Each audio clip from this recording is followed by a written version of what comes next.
Noho muna ana ki muri he taonga ke atu. Aaron Gardner tōku ingoa, ko Ngāti Pā ki ha tōku iwi.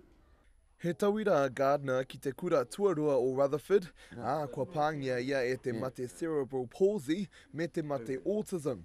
Heoi e kore rawa tērā e aukati i tana hiakai ki te reo Māori. Māori, he tino, ngā kau nui ki au. Ko he tino a tāhua te reo. He ai kia Wiremu Flavel te kaiako reo Māori o te kura, kei taumata Kea Gardner i roto i ana mahi kura, ana mahi whakawhanaungatanga anō.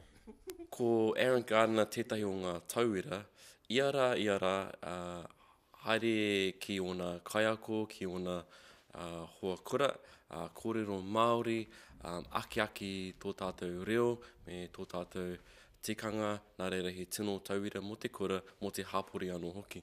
Rua te kau te pakeke o Gardner, hei te whiringa ānuku ka rua te kau mātahi, te tau ea hei ai te hunga haua ki te wehe i te kura.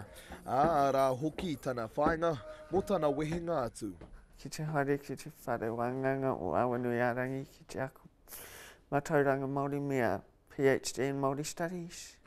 Ki te mahi kaiako āwhina i roto i te kura o Wani Waititi o te kura o Māori Immersion.